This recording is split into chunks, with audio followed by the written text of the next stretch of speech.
Hello children, RCSL is back with a new lesson for the beginners. මුලින්දම් ඉංග්‍රීසි ඉගෙන ගන්න කැමති ඉංග්‍රීසි මුලින්දම් ඉගෙන ගන්න හොයන අයට වැදගත් පාඩමක් තමයි අද මේ විදිහට ඉදිරිපත් කරන්න සූදානම් වෙන්නේ. අද මේ කරන්න යන පාඩමේ දැනුම අනිවාර්යයෙන්ම ඔයාලට තියෙන්න ඕන ඉංග්‍රීසි ඉස්සරහට ඉගෙන ගන්න නම් මේ දැනුම අනිවාර්යයි. ඒ හින්දා අද අපි ඔයාලට මේ රැගෙන ආව පාඩමේ මාතෘකාව තමයි subjective pronoun, objective pronouns. නිකෝ කියන්න බලන්න මොනවාද? subjective pronoun, objective pronoun. අද subjective නෙමෙයි අපි හරියට කියමු. subjective pronouns, objective pronouns. subjective pronouns, objective pronouns.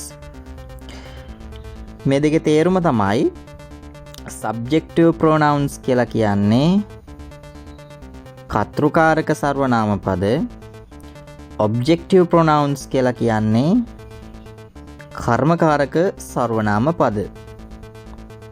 අපි බලමු ඒව මොනවද කියලා. Subjective pronouns, objective pronouns. well done නිකෝ. හරියටම කිව්වයි පාර. හරි. එහෙනම් දැන් අපි බලමු subjective pronouns කියන්නේ මොනවද කියලා. එහෙම නැත්නම් කර්තෘකාරක සර්වනාම පද කියන්නේ මොනවද කියලා. මේ ගැන ඉගෙන ගන්නකොට අපි අවධානය යොමු කරන්න ඕන ව්‍යාකරණ අංග දෙකක් තියෙනවා. එකක් තමයි වචන ભેදය, අනිත් එක තමයි පුරුෂ තුන. වචන ભેදය, පුරුෂ තුන. මොනවද මේ වචන ભેදය කියලා කියන්නේ? වචන ભેදය ගත්තාම කොටස් දෙකක් තියෙනවා. මොනවද? සර් මං කියන්නේ හැබැයි ඉතින් වැරදුනොත් එහෙම බයින්න එපා. මේ කුණුම කුණු වචනයි, මේ හොඳම හොඳ වචනයි. නෑ. වචන ભેදය කියන්නේ ඒක වචන, ඒ වගේම බහු වචන. ඔන්න ඔය දෙක. ඔය තමයි වචන ભેදය. හොඳද? ඒක වචන, බහු වචන. එකක් ගැන කියවෙනකොට ඒක වචන, ගොඩක් ගැන කියවෙනකොට බහු වචන. එතකොට ඒක වචනයට ඉංග්‍රීසියෙන් කියන්නේ මෙන්න මේක. කියන්න බලන්න. නිකෝ මොකද්ද මේ? අනේ මට නම් එක කියන්නත් බෑ වගේ ඒක කමන්නේ. මේ singular. singular නෙමෙයි යකෝ, singular. හරි. ඔයා දන්නවා, ඔයා වැද්දා. නිකෝ දන්නේ නැති දෙයක් කියලා දුන්නාම ඒක පිළිගන්න ඕන. ඔව් එතකොට singular මේ වචනේ. singular කියන්නේ ඒක වචනය. බහුවචනයට කියන්නේ plural කියලා.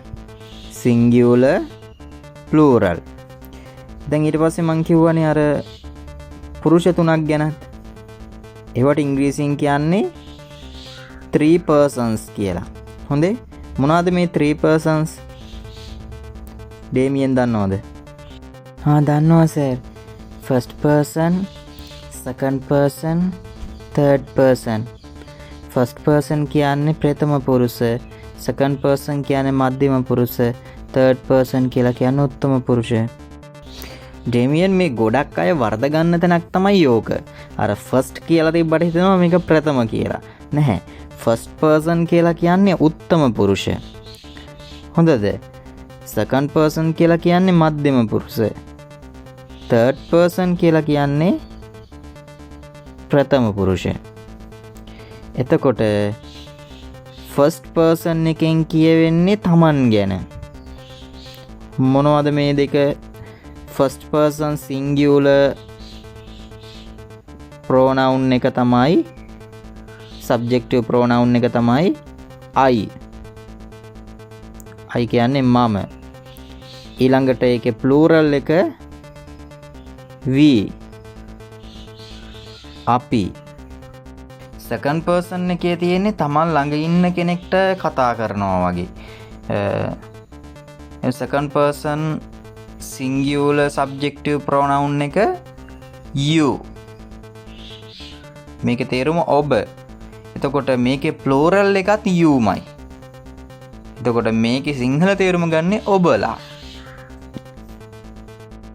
ඊළඟට third person. third person කියලා කියන්නේ ප්‍රථම පුරුෂ. ප්‍රථම පුරුෂය කියලා කියන්නේ තමන් ළඟ නැති කෙනෙක් ඈත ඉන්න කෙනෙකුට භාවිතා කරන්න පුළුවන් මේ වචන. එතකොට ඒ සඳහා ඉංග්‍රීසියේ තියෙන වචන සහ තේරුම තමයි මෙන්න මේවා.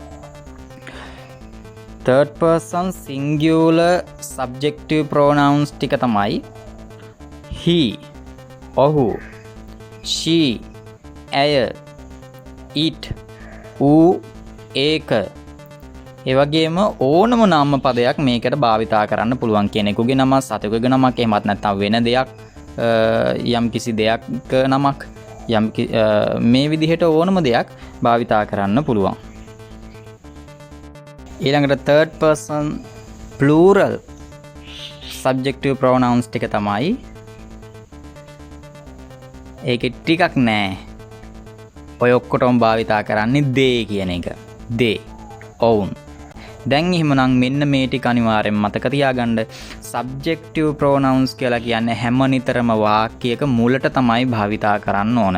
ඒ කියන්නේ වාක්‍යයේ කර්තෘ හැටියට තමයි අපි මේවා භාවිතා කරන්නේ. අපි සරල උදාහරණයක් අරගෙන බලමු. he goes home. ඔහු ගෙදර යනවා. බලන්න මෙතන තියෙන්නේ he කියන එක නේද? මේක තියෙන්නේ මේ sentence එකේ මේ වාක්‍යයේ මුල. ඒ හින්දා subjective pronouns හැම නිතරම වාක්‍යයේ මුලදී තමයි භාවිතා කරන්නේ. දැන් එහෙනම් objective pronouns ටික කවුද දන්නේ?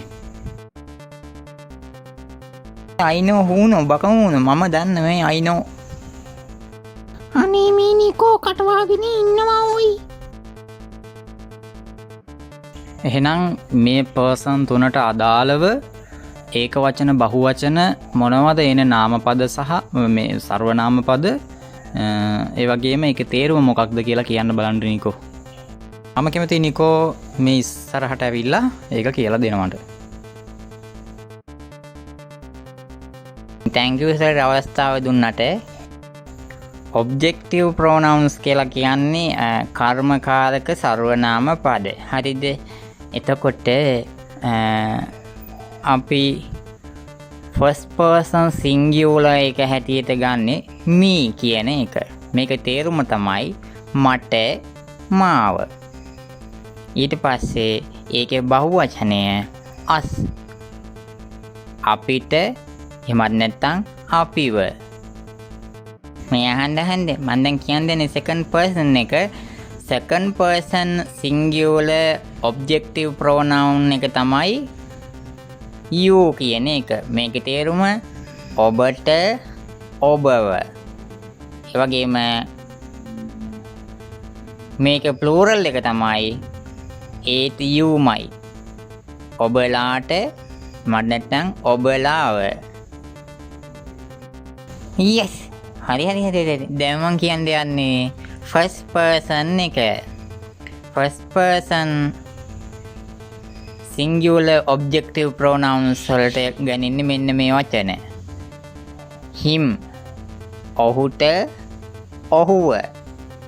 her, ඇයට, ඇයව. it, ඌට, ඌව. ඒකට මේකේ බහුවචනේ them, ඔවුන්ට, ඔවුන්. හරිනේ. well done නිකෝ. ඔයා හරියටම කිව්වා. දැන් එහෙනම් මොනවද ඒ කිව්වේ? me, us, you, him, her, it, them. එහෙනම් අපි අදට මේ පන්තිය නිමා කරනවා. අපිව subscribe කරලා තියාගන්න. අනිවාර්යෙන් එතකොට අපේ පන්තියට සම්බන්ධ වෙන්න පුළුවන්. ඒ වගේම මේකට like එකක් දාන්න, share කරන්න, ඒ වගේම comment කරන්න. එහෙනම් අපිත් එක්ක එකතු වෙලා ඉන්න. Take care. Goodbye.